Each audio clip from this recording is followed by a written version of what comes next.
Budget Sadananda Gowda ने पेश किया था, हमें लगता है पूरे तरीके से उसका रिपीटेशन किया गया है।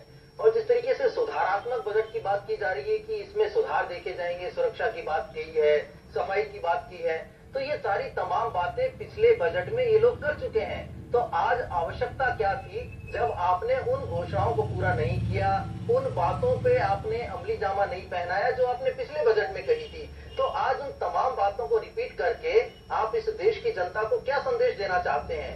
आपने वो तमाम काम किए जो एक पूंजीपति को कहीं ना कहीं किसी रूप में फायदा देने की बात करते हैं। आपने गरीब आदमी के बारे में नहीं सोचा, आपने आम आदमी के बारे में नहीं सोचा।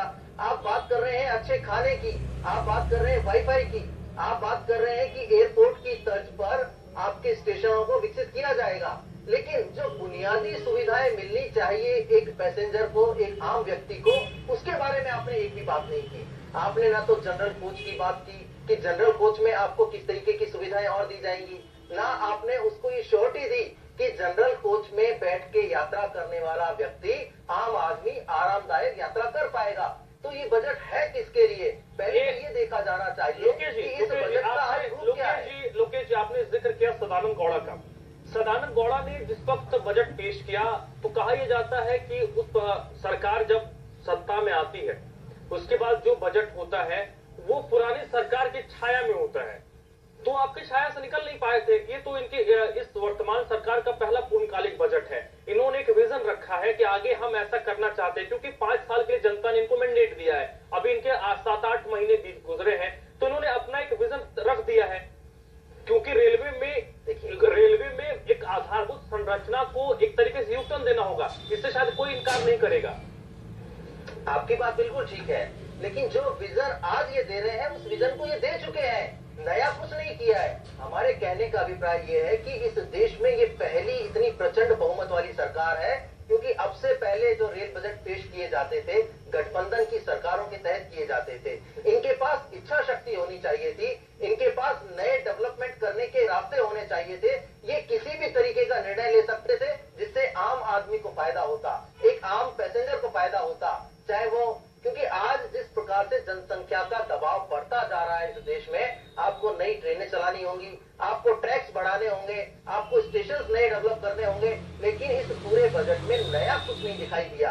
आपने, आपको याद होगा पिछले बजट में आपने 50 स्टेशनों को मॉडल स्टेशन बनाने की बात कही थी। लोकेश एक मिनट, अभी आने वाले अभी मार्च का महीना शुरू हो जाएगा, पिछले अगले 6-7 महीने में कहीं कोई चुनाव नहीं है। बिहार में चुनाव होगा अक्टूबर एंड या नवंबर फर्स्ट तक बिहार में चुनाव होंगे, उससे पहले कहीं चुनाव नहीं है।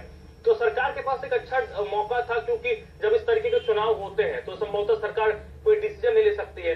सरकार ने शायद ये तो आप इस चीज को सराहेंगे ना कि किस तरीके के ट्रेन का ऐलान नहीं किया। पिछले बार 160 ट्रेनों का ऐलान किया गया था, कितनी ट्रेनें पटरी पर दौड़ी शायद किसी को पता नहीं होगा।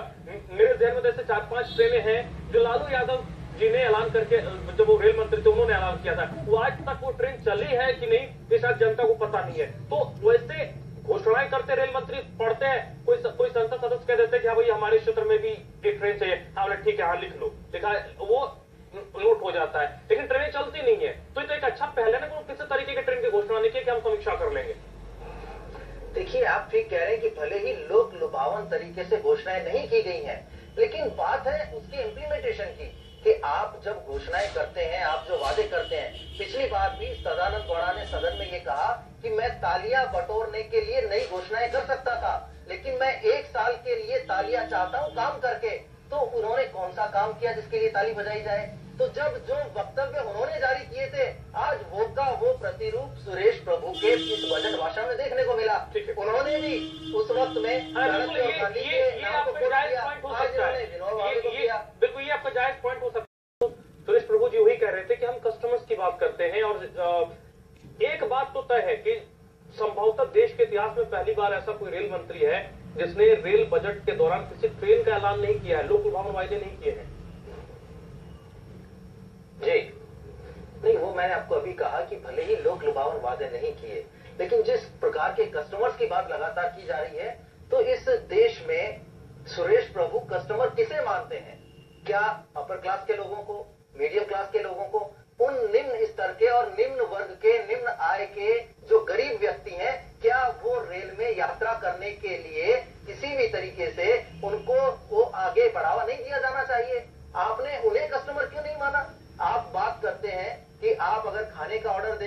आपको ब्रांडेड खाना मिल जाएगा। आप बात करते हैं कि आपकी ट्रेन के अंदर वाईफाई होगा, चार्जर। अरे जो बुनियादी सुविधाएं होनी चाहिए एक आम व्यक्ति के लिए, उसका जिक्र आप क्यों नहीं करना चाहते? आप ब्रांडिंग की बात कर रहे हैं, आप उससे पैसे उगाने की बात कर रहे हैं, आप पीपीपी मॉडल पर पूरे कह सकते हैं कि संसाधनों को जुटाने की बात कर रहे हैं, लेकिन सुविधाओं के नाम पर आप जो बात करना चाह रहे हैं आज उसका कंक्लूजन कहीं नहीं दिखाई दिया। उन्होंने तो कह दिया, Rome is not build in a day. बिल्कुल ठीक बात है, एक दिन में नहीं बनता, लेकिन जो 9 महीने पिछले निकले हैं उस वक्त भी आपने अपना विजन दिखाया था। उस विजन के अनुरूप आपने काम कौन सा किया? आपने आज भी सुरक्षा की बात की, महिला सुरक्षा की बात की। आपको याद होगा कि पिछले बजट में 17,000 आरपीएफ के जवानों की भर्ती की बात कही गई थी और महिलाओं की सुरक्षा के लिए स्पेशली 4,000 महिला कांस्टेबलों की भर्ती की बात कही गई थी। तो मैं ये जानना चाहता हूँ, क्या उस दिशा में कोई कदम बढ़ा या साल दर साल ये बजट बनते रहेंगे और घोषणाएं होती रहेंगी? आपका विजन दिखाई देना चाहिए, उसका जमीनी स्तर पर क्रियान्वयन दिखाई देना चाहिए। रमेश जी, आपने किया क्या? रमेश जी, बहुत कुछ कह ले, किसी राज्य के मुख्यमंत्री कह ले, हो सकता है इसमें मैं पार्टी लाइन पर से हटके आपसे जवाब चाहूंगा। जब तक सिस्टम में बैठा शख्स ईमानदार नहीं होगा तब तक क्या चीजों को खत्म कर लिया जाएगा? बिल्कुल, आपने जो बात कही है वो पूरे तरीके से सही है कि सिस्टम को सुधारने की बात होनी चाहिए, क्योंकि यहाँ जो आप कह रहे हैं कि सिस्टम का इन्वॉल्वमेंट रहता है इन तमाम चीजों में, तब जाके ये बढ़ती चली जाती है।